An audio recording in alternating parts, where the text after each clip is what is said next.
full support from all group five. Sana all.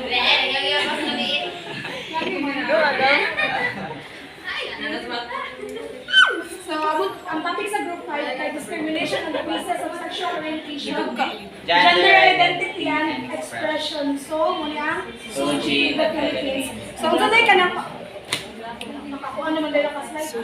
Pante, palihog ka television, next slide. So, kung sanay meaning sa ay, kung sanay ko ang katakakunin sa SUGI. Sexual orientation, gender identity, and expression. Sige. So, itong balik ko na to kuan, tako lang ito about sa sexual orientation, gender identity, gender expression, kay feel na ko nakalimot na ako. So, unsa din yung sexual orientation, according to Euclid, this is your kuan naman, yung naman yung kuan, protection ng mga takot sa mga LGBT, unsa man yung sexual orientation. Kuan. Whether you are kinang like men, women, or gay, bisexual, anak, Who are you, kanang isa asa ka? or he or she or kanang them. Ano lang, sexual orientation is about who you are attached to and who you feel drawn to romantically and emotionally and sexually. Asa ka may inugat ang same sex mo, babae ka lalaki, lalaki ka lalaki, babae ka babae. Nanalina ko ka sa gender identity. So, kitsa may mapakilagay sa gender. Kapag yakong naglimo, napasa identity crisis. Si Milan, ikaw doon, wala pa kakakano dun sa job ka? Ako lagi. So, ang gender identity is the personal sense of one's own gender. Ikaw naman, guro mo na. Ay, wala, hindi mo na yung kompito, laki, Kanina, babae ka, babae. Laki sa gender identity. Then, ano ka sa gender expression? Ano sa maning gender expression? Muna, she. Gender expression is how a person publicly present their gender. This can include behavior and outward appearance such as dress, hair, makeup, body language, and voice. Then a person's chosen name and pronoun are also common ways of expressing gender. So, yun sa ibang pronoun ko, he or she. His. Ako an. They. They. They are joke. He.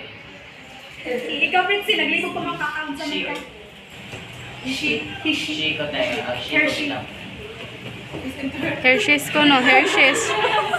So, Suji pa niya, wala pa ni Bill. So, kahit ang Suji Bill. So, Suji is an aspect of gender person which must be considered and given attention. Yan ang importante mo ng Suji para sa mga LGBT sister, friends, and brothers. And sisters. Yan ang importante ang Suji sa mga LGBT.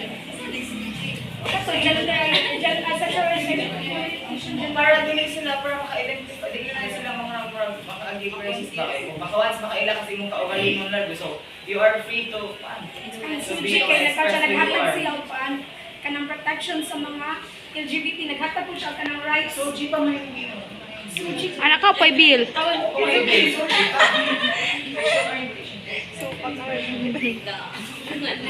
Sorry na to. So, ang kanidiay ko ang Suji kay wala pa din siya na-propose, ay wala pa din siya na-aprobahan sa kahit tasaan. Until now. So, na-propose niya siya na kanang kanta. Pag July 26, 2004, na nag-propose ani na bill kay si Kuan. Taga na to. Si Miriam Defensor Santiago. Namatay na lang siya. Imo mama. Lani imo mama. So, Suji, after using human rights discussion to describe the aspects sa kanang pagkato, sa imong pagkatao. How they express themselves, who they love, how they connect with other people, and how they live with their groups. So everyone has their own Suji because everyone has their own way of expressing themselves in a gender sense. So everyone has their way with connecting with other people in a way with it's authentic who they are. So to further ka lang para mas masabtan na ginin niyo ang Suji, nabi video na ipakita. Video na ito.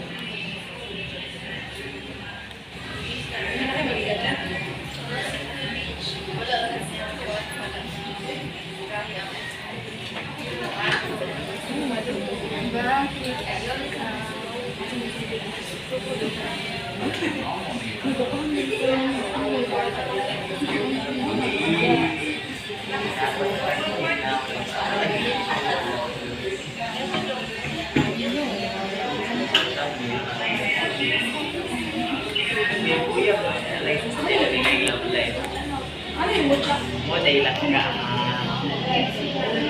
Ano kuya? Kuya Edmond, pwede mo Medyo na-mention na yung Sige, ganun. kuya. Matanda na share ko siya lang ka ganun yung ba. Yan na lang ako. Close na ako na confident. Takan yung class, ano mo siya? Wala yung tingog lagi.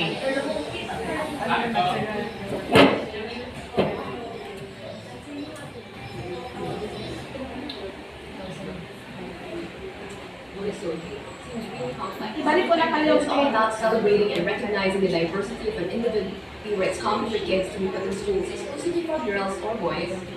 We only identify two sexes, lalaki at babae, man or boy, male or female. But as our understanding of human sexuality continues to evolve, we realize that we're not just limited to this binary. The concept has always been there, just didn't have names for them today. As we look back at Pride Month, we're here to lay out what SOGSC actually is. SOGSC, more commonly known as SOGI, seems really complex, but it's all about celebrating and recognizing the diversity of an individual's gender and sexuality. We got in touch with Ivanka Studio, an LGBTQ plus rights activist from the organization Camp Queer, who explained to us what all those letters mean. SOGI is an acronym that stands for Sexual Orientation and Gender Identity and Expression. It's often used in human rights discussions to describe yung aspects ng pagkatao ng mga tao that have to do with how they express themselves, who they love, or how they connect with other people, and how they live their truths.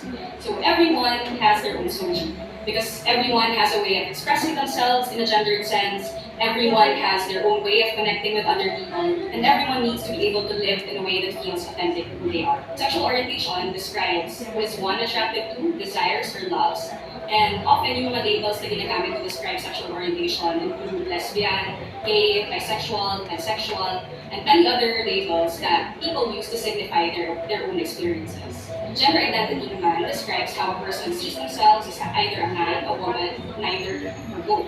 For many people, their gender identity is the same as their sex assigned at birth, or what the doctors said their sex was after they were born. Like when they say it's a boy or it's a girl.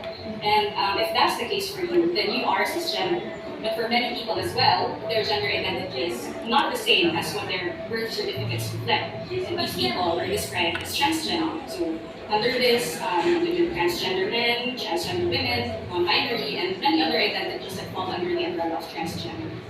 And gender expression is used to describe naman how one expresses themselves that is often seen as gendered. So for instance, how one dresses, acts, or speaks that are often interpreted as masculine, feminine, or androgynous. And gender expression can also refer to how one expresses their gender.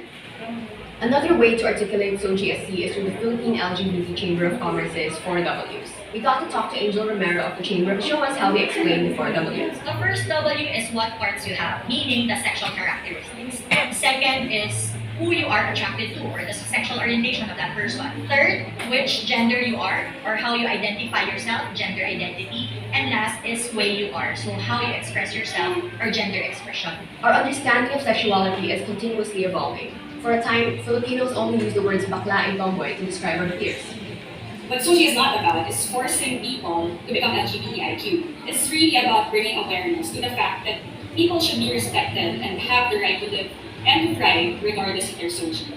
The experiences of LGBTIQ people that we hear every day, experiences of discrimination, violence, it points to the fact that while there is a level of tolerance for LGBTIQ people, we're still not equal, we're still very much vulnerable when it comes to our exercise of our rights, even just our right to live. The best thing to do about it is educate and not hate, because people might not really understand. At the end of the day, it's just really educating people about it and making sure that we come from a place of respect.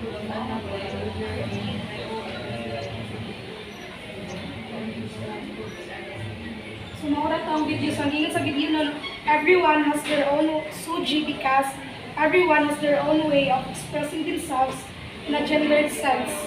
Everyone has their own way with connecting with other people in a way that is authentic. So para mas masabtan pa nato ang Suji kay explain sa kan next reporter which is Bill Suji Bill. Si Ana. Sabay.